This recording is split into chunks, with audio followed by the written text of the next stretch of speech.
10월 광주시의 인공지능 조성 사업이 국가가 선정하는 예비 타당성 면제 사업에 선정됐습니다. 그래서 광주시는 앞으로 이 인공지능 사업을 미래 전략 사업으로 중점적으로 육성해야 할 계획이라고 합니다.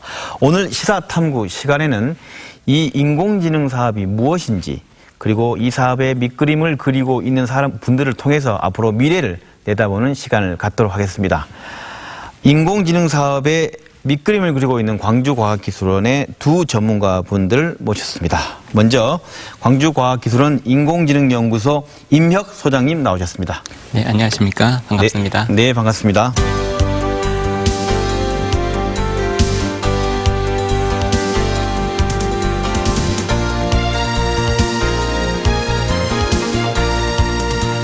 그리고 광주과학기술원 AI 융합사업추진단 공득조 선임연구원 나오셨습니다. 네, 안녕하십니까. 반갑습니다. 네, 반갑습니다.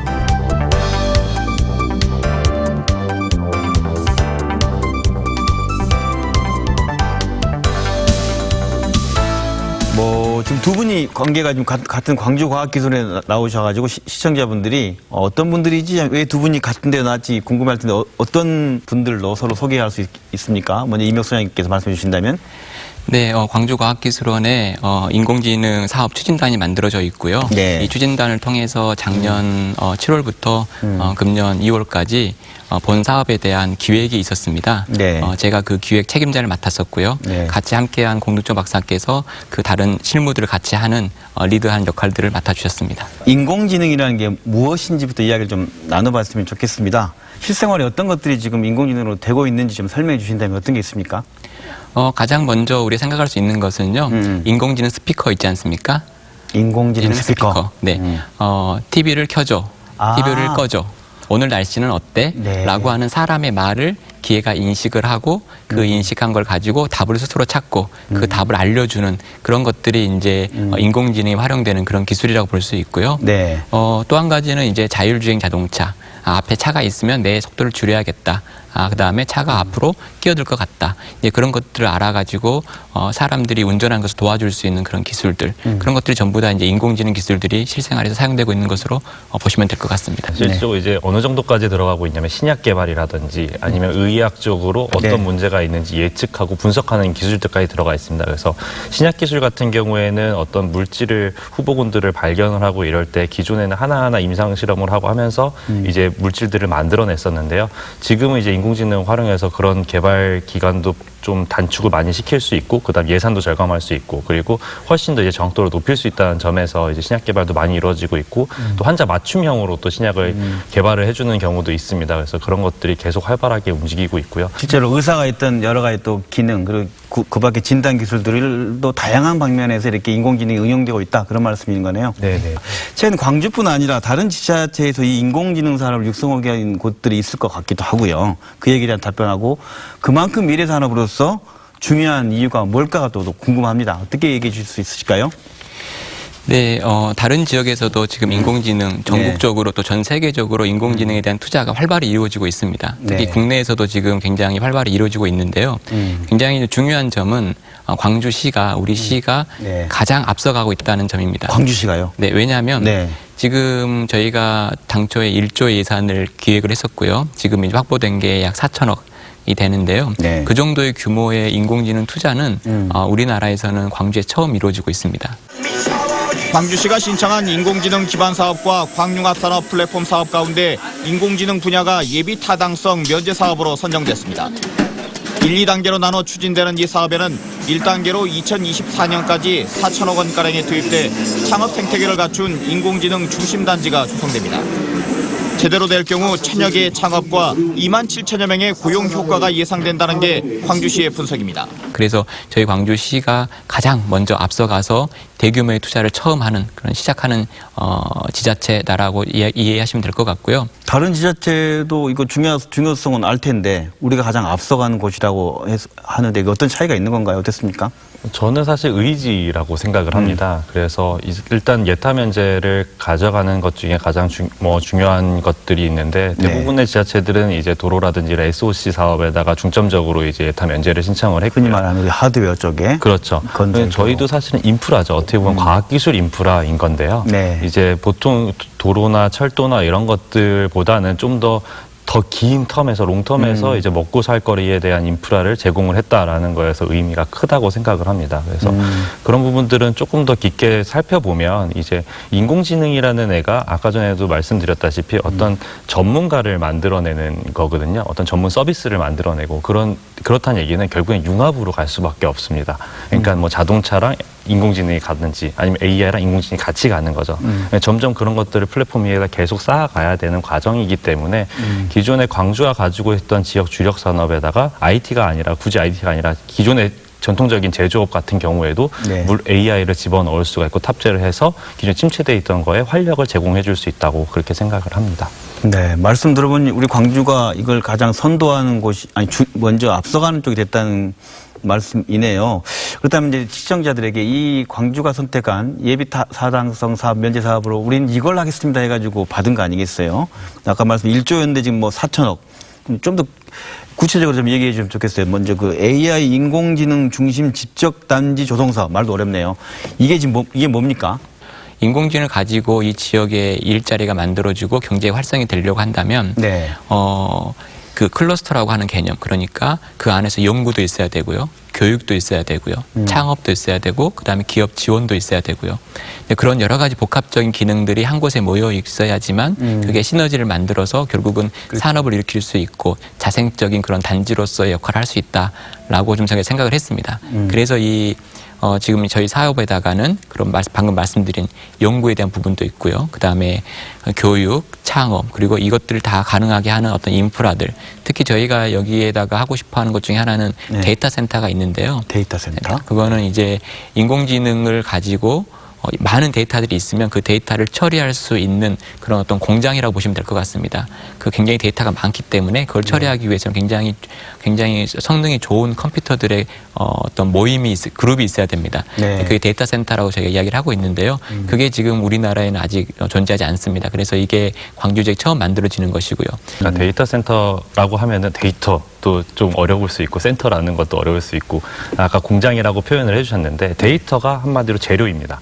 데이터들이 재료이고 그거를 가공을 할 수 있는 게 데이터 센터라고 생각을 하시면 되고요. 예. 저희가 이제 데이터 센터 안에 그 옆에 이제 실증 센터들을 각각 넣습니다. 데이터 센터 옆에 실증 센터. 그렇죠. 그래서 실증에서 또 데이터 그걸 가지고 만들어낸 AI 서비스를 실증을 해보고 또 데이터를 다시 재생성해서 다시 가공을 할 수 있게끔 계속 이렇게 선순환 서로 상호작용하는 거네요. 그렇죠. 네. 모든 삶에 AI가 적용될 수 있는 부분들이 우리가 다 지원을 해주겠다라고 생각을 하겠습니다. 그래서 말씀하셨던 것처럼 사람, 그 다음에 기술, 그 다음에 환경 이 세 가지를 동시에 잡아서 넣을 수 있는 그런 플랫폼을 지금 구축을 하고 있고요. 사람은 뭐 교육도 될 수 있고요. 그 다음에 당연히 인재양성이죠. 인재양성도 될 수 있고, 그 다음에 사람들끼리의 네트워킹도 될 수 있고요.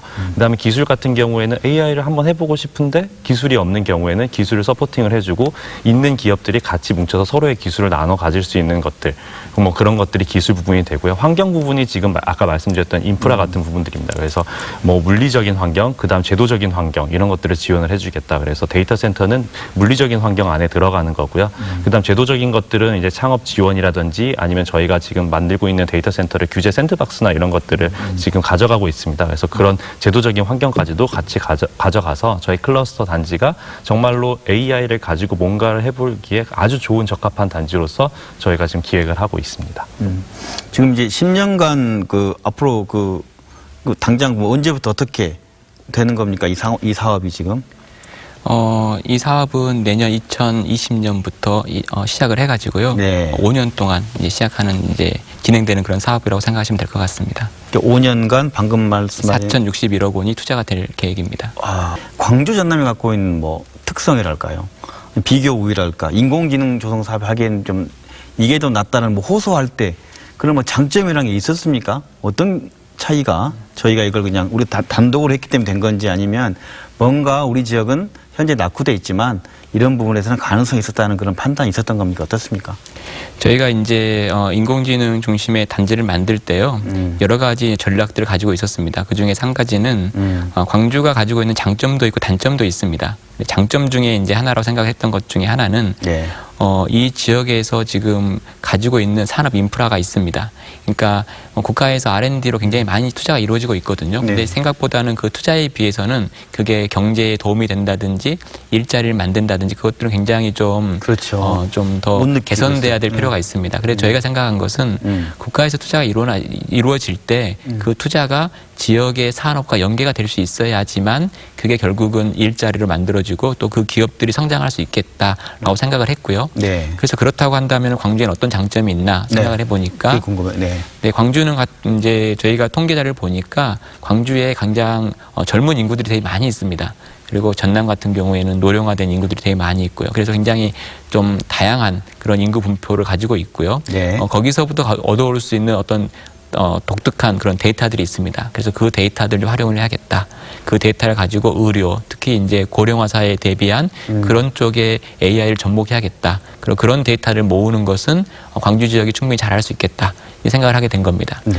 그와 더불어서 이제 에너지 같은 경우도 지금 네. 한전이 나주 본사가 와 예, 있죠. 와 있으면서 광주에 굉장히 많은 에너지 기업들이 만들어지고 있습니다. 근데 에너지 기업들이 하드웨어를 만드는 이제 그런 쪽에 많이 초점이 맞춰져 있는데요. 앞으로는 그것보다는 이제 거기서 나오는 데이터를 활용한 좀 더 AI와 관련된 그런 서비스들, 지능형 그런 서비스들로 이제 기업들이 체질 개선해야 되겠다 생각을 해가지고요. 또 이제 그런 기업들이 충분히 그런 역량을 가지고 있기 때문에 AI라는 기술에 대해서 기업들이 알고 또 거기에 대한 적절한 투자만 이루어진다고 하면 굉장히 AI 에너지 기업으로 성장할 수 있겠다. 이제 그런 여러 가지 환경들을 조사를 했고요. 자동차가 조금 빠진 것 같아서요. 자동차. 우리 곧 지금 광주형 일자리 자동차도 들어오잖아요. 네, 그렇죠. 그래서 사실 자동차 같은 경우는 이제 3,030억 원 정도가 이제 친환경품 클러스터 조성 사업으로 해서 내려온 것들이 있습니다. 그러면서 네. 이제 친환경품 클러스터 조성 사업에 많은 기업들이 지금 인볼브가 되어 있고 많은 기업들이 또 생겨났습니다. 그래서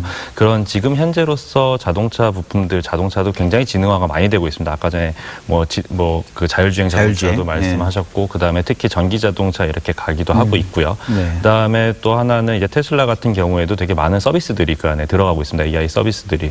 또 대표적으로 차량용 비서 서비스 같은 것들을 지금 계속 나오고 있고. 비서 서비스요? 네, 뭐 자동차에 들어가면은 나의 상태를 쫙 파악을 해주고, 너 좀 피곤한 것 같은데 병원 들렸다 갈래? 뭐 이런 중요하네, 것도 그거. 있고요. 네네. 뭐 가다가 이메일이 오면 읽어주고서는 이거 답장을 뭐라고 보낼까 하는 그런 서비스들도 이 나오고. 비서 서비스군요. 그렇죠. 그러면 그런 것들이 다 하나하나가 되기 위해서는 이 안에 있는 전장이라고 보통 얘기하죠. 전장에 있는 부품 정보들, 다양한 부품 정보들이 인포테인먼트 시스템으로 올라와줘야 되고 센서를 다 결합을 해주고 거기에서 그럼 그 하나하나의 AI 서비스들을 만들어낼 수가 있습니다. 그래서 저희가 그런 것들을 기회라고 보고 있고요. 실질적으로 광주를 바라보면 시장 규모 같은 경우는 자동차가 국내 6위고요. 에너지가 12위고 헬스케어가 12위.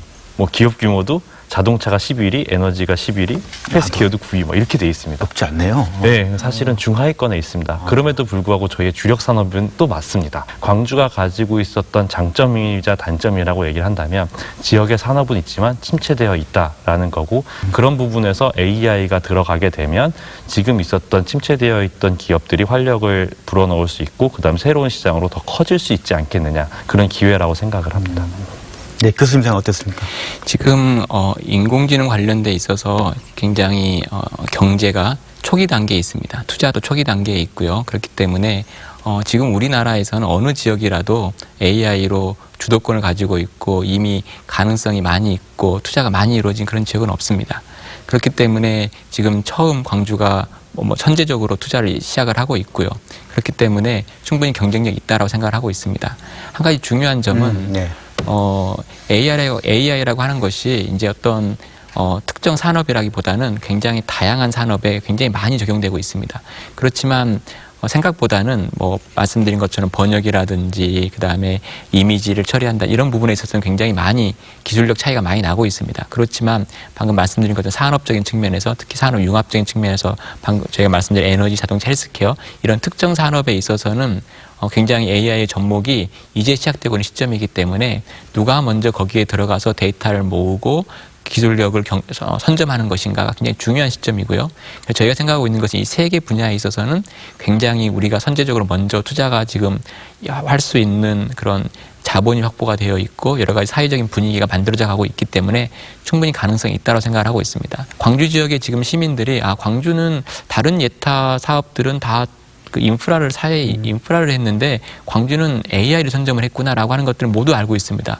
그럼 AI로 뭘 할 수 있을까? AI가 우리를 삶을 어떻게 바꿀 것인가? 우리가 창업을 한다면 AI 기술을 가지고 뭘 할 수 있을 것인가에 대한 고민들을 다른 지역 사람들보다 먼저 하고 있는 것입니다.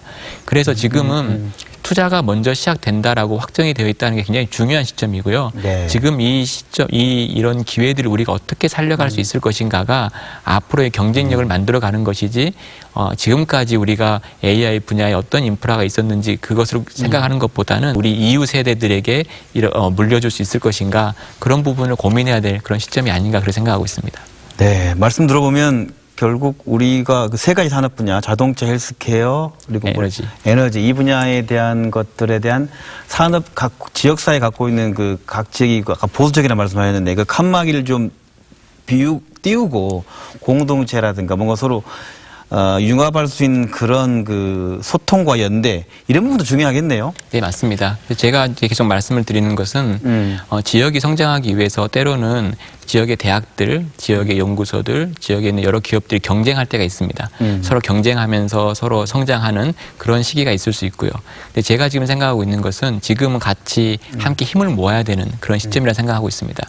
R&D 관점에 있어서도 지역에 있는 연구소들, 대학들이 같이 힘을 모아서 우리에게 주어진 이 기회를 어떻게 잘 활용을 해서 지역에 도움을 줄 수 있을지 같이 고민을 해야 되고요. 지역에 있는 대학들도 앞으로 굉장히 인력들이 많이 필요할 텐데 그 인력들을 AI 전문가로 어떻게 이렇게 교육을 하고 육성할 수 있을지 같이 협력을 해야 되는 시점을 생각을 하고 있고요. 그래서 요즘에 제가 만나는 사람들, 기업들, 많은 사람들에게 같이 어떻게 하면 협력할 수 있을지 지혜를 같이 모아야 된다 이렇게 말씀을 드리고 또 그렇게 할 수 있는 네트워킹 할 수 있는 그런 창구들을 계속 만들어가는 일들을 계속 하고 있습니다. 오늘 세 가지 산업 분야를 얘기하기 때문에 광주에는 다양한 또 산업군이 있으니까 이 세 가지 산업 외에 우리 쪽은 해당되는 거 아닌 거 없나 이렇게 궁금해하는 분도 있을 수 있어요. 없습니까? 굉장히 많이 있습니다. 저희가 당초에 기획을 했을 때는 이 세 가지 분야뿐만 아니라 농업, 그다음에 스마트 팩토리 제조업이 되겠고요. 그다음에 환경에 대한 그런 내용도 담고 있었습니다. 그런데 지금 이 세 가지 분야는 먼저 좀 더 산업이 갖춰져 있기 때문에 먼저 시작을 해라라고 하는 이제 그런 중앙 정부의 뜻이 담겨 있는 거고요. 네. 세계를 성공 모델로 가져가면서 거기서부터 이제 시작을 해서 다른 분야에 파급할 수 있는 그런 논의들을 저희가 해야 된다라고 생각을 하고 있습니다. 저는 이렇게 막 지금 나온 것들이 너무 먼 것 같아라고 생각하실 수 있는 것 같은데요. 저는 단순하게 떠올리면 뭐 이런 것도 될 수 있겠죠. 사실 남도하면 음식이지 않습니까? 그러니까요. 먹거리. 그렇죠. 사람마다 매운 거와 짠 거에 대한 정도가 다르죠. 그래서 서울에 가서 전 맵게 주세요 했는데 싱겁다고 느끼실 수도 있고 남도 와갖고 저는 중간 맛으로 줬는데 못 먹을 정도로 매울 수도 있죠. 사실 그런 것들에 AI가 녹여 들어가서 맞춤형으로 맵기를 조절해 줄 수 있고 짠 거나 이런 거 단 것도 조절해 줄 수가 있겠죠. 그래서 단순하게 그런 것들도 저희가 생각을 할 수가 있고요. 그래서 꼭 이 영역이 아니더라도 저희가 안에 창업 지원이라는 것들이 있기 때문에요. 그런 것들이 아이디어가 있고 하면 가지고 와서 함께 파트너십을 가지고선 계속 연구를 또 할 수 있고 또 그것들이 잘 되면은 나중에 저희가 또 R&D로 또 2단계 기획대에 넣어볼 수도 있는 거고요. 그래서 지금 에너지, 자동차, 헬스케어 각각의 주력 분야는 지금 있는 사업과 연계를 할 수 있는 주력인 거고 그 다음에 본인들이 가지고 있을 때 괜찮다고 싶은 아이템이 있거나 하면 언제든지 건의를 해주셔서 그리고 사업에 적극적으로 인볼브 하셔서 이제 지원 같은 것들 혜택을 많이 누리시면 좋을 것 같습니다. 본인들이 가지고 있었던, 그러니까 시민들이 가지고 있었던 데이터라고 하면 좀 어렵지만 가지고 있었던 노하우나 지식들이 있지 않습니까? 우리 어머니들 같은 경우 김장은 어떻게 담는 게 맛있어 이런 것들도 있고요. 그런 것들 하나하나가 다 데이터가 되기 때문에 데이터부터 사용자 단까지 모두 다 참여할 수 있는 기회는 굉장히 많은 게 AI 산업이다 이렇게 생각해 주시면 좋을 것 같습니다. 우리 지역만 이런 연구 기반 시설이 있는 건 아닐 거고 또 이 일반 연구 시설, 대기업 시설도 수도권에 있고 할 텐데 그런 거가 어떻게 다른 겁니까 이게? 각각의 기업들이 가지고 있는 플랫폼들이 있습니다. 있지만 또 AI 쪽으로 들어가고 싶다고 해서 시설 설비나 아니면 인력에 대한 투자를 활발하게 진행을 못하는 것들이 사실입니다. 저희는 이제 그런 분들이 이제 쉽게 액세스를 할 수 있도록 데이터 센터나 이런 인프라들을 같이 공유를 하는 개념으로 보시면 될 것 같고요. 그래서 대표적으로는 사실 기업의 입장에서는 사실 자금이나 아니면 이걸 통해서 나오는 그러니까 뭐 사실 수익을 바라보고서는 들어갈 수밖에 없습니다. 그러다 보면은 이제 계속 이제 공공성이라는 부분이 좀 사라지게 될 수밖에 없거든요. 그래서 저희는 그런 공공성에 대해서도 데이터가 이 안으로 모이게 되면 어떤 스타트업이나 아니면은 연구원들이나 아니면 병원 같은 데서는 희귀성 난치 질환이나 이런 것들도 연구를 할 수가 있어요. 그 데이터를 기반으로. 그러면 수익성 모델을 창출해야 되는 대기업이나 기업들은 이제 수익을 창출하면 되고 이곳에서 그리고 그 남는 데이터를 그들이 공유해준 데이터를 가지고 우리는 이제 좀 소외받는 계층이나 이쪽에다 갈 수 있는 연구나 이런 것들이 더 활발해질 거라고 보고 있고요. 다른 시설들과의 차별성이라고 본다면 일단은 데이터 센터는 저희가 지금 기획하고 설계한 것이 이제 저희 계획대로라면은 이제 지어졌을 경우 세계 10위권 안에 들어가는 좀 굉장히 파워풀한 데이터 센터가 지어질 거고요. 그래서 남들과 차별성이 있는 거고, 그다음에 서비스 측면에서 봤을 때는 모두가 함께 액세스를 하고 공유를 할 수 있고 데이터를 거래를 해서 재화로 만들어낼 수 있는, 그리고 또 새로운 서비스를 많이 창출할 수 있는 그런 데이터 센터. 그리고 이걸 통해서 대기업과 중견기업, 중소기업, 벤처기업, 연구자 그리고 예비 창업자가 다 파트너십으로 어울릴 수 있는 그런 곳이라고 생각해 주시면 될 것 같습니다. 인공지능 중심의 그런 산업이라고 하는 것은 기존의 산업의 모습과는 약간 다릅니다. 그러니까 예전에는 대형 설비 투자가 있어야 됐고요. 네. 대형 시설이 있어야 됐고요. 또 그런 시설을 먼저 투자해서 선도적으로 가는 기업들이, 그러니까 대기업들이요. 네. 다른 중소기업이나 스타트업보다 경쟁 우위를 가질 수 있는 구조의 전통적인 산업이었다고 한다면은 네. 인공지능 시대에는 인공지능 산업으로 만들어진 앞으로의 산업 구조는 그렇지는 않습니다.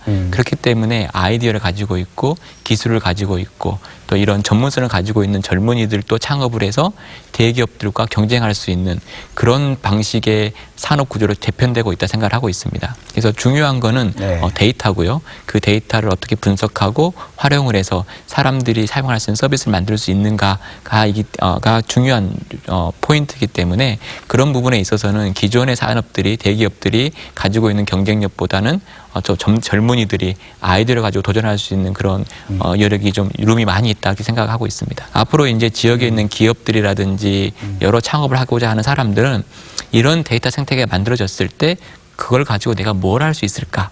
그걸 고민해야 되는 시점이라 생각을 하고 있고요. 그 고민 하나하나가 결국은 창업할 수 있는 그런 아이템이 된다. 그렇게 생각하고 있습니다. 아, 네. 뭐 말씀 들어보니 어마어마한 발걸음을 시작한 것 같고 1단계, 2단계 나눠서 1조 원의 사업비가 국비가 한 70% 됩니까? 네. 내려오는 큰 규모인데 이 돈이 내려오는 주체는 앞으로 어떻게 돼? 광주시에 오는 건지 뭐 이걸 통해서 앞으로 어떻게 운영돼 가는 건지 어떤 특수한 법인이 생기는 건지 어떻게 진행됩니까? 지금 현재 이 과제는 예비 타당성 면제가 됐고요. 지금 네. 현재는 이 내년 예산을 확보하기 위한 타당성 대응을 하고 있습니다.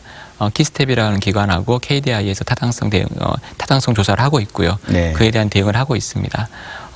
지금 현재 그 일이 끝나게 되는 게 아마 한두 달 안에 끝날 예정이고요. 그렇게 네. 되면 이제 앞으로 이 사업을 추진할 주체에 대한 논의를 시작할 계획입니다.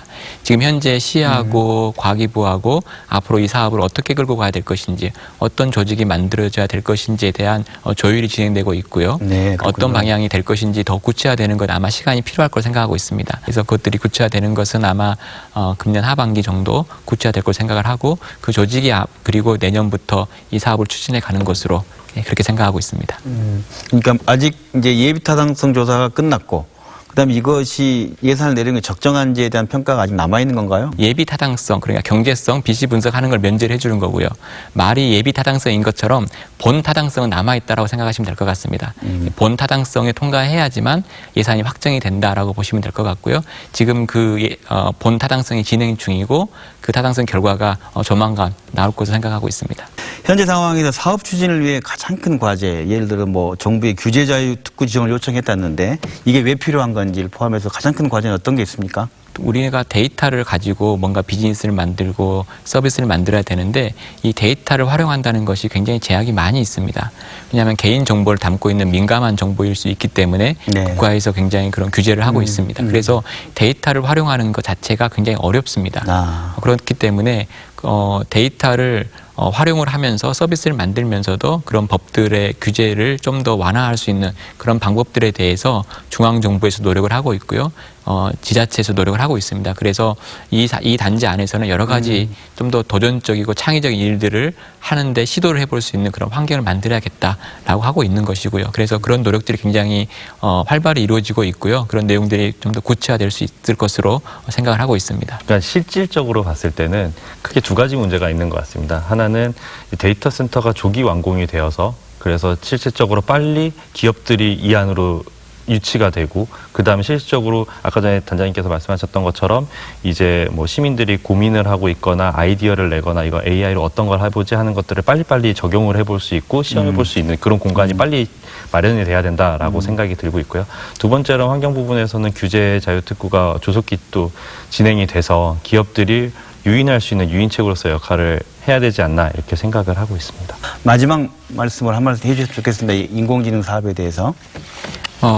지금 이제 사업까지 남은 기간이 한 6개월, 7개월 정도 남아 있습니다. 네. 그리고 앞으로 이제 사업이 추진될 때에는 좀 더 다양한 사람들이 또 이 사업이 추진되었을 때 이 사업 자체가 지역사회에 미칠 영향들 어떻게 하면 이 지역사회에 정말 도움이 되고 우리 젊은이들에게 일자리를 만들어줄 수 있는지 그런 부분들에 대해서 좀 더 깊이 고민해야 되는데요. 그 시간이 많이 있지는 않습니다.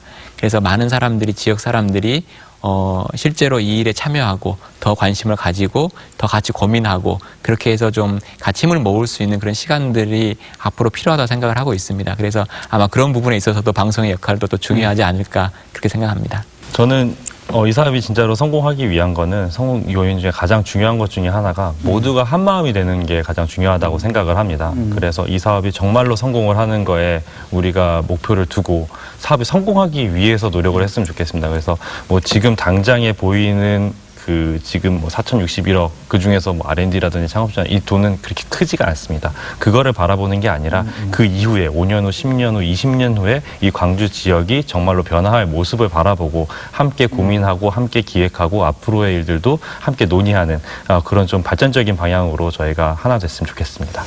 네, 오늘 두 분의 전문가 모시고 인공지능과 관련된 1교시 수업은 오늘 이 정도로 마치고 또 시간을 갖도록 하겠습니다. 근데 오늘 두 분의 말씀을 들어보면 대부분의 지방정부가 도로나 항만 등 그런 그 SOC와 관련된 하드웨어적 구조의 선택을 할 때 광주시는 뭐랄까요, 인공지능이라는 소프트웨어, 그 인프라를 까는 문제를 선택해서 다른 선택을 했다는 얘기를 듣고 그것이 참 잘하는 것이다 하는 두 분의 얘기를 들을 수 있었습니다.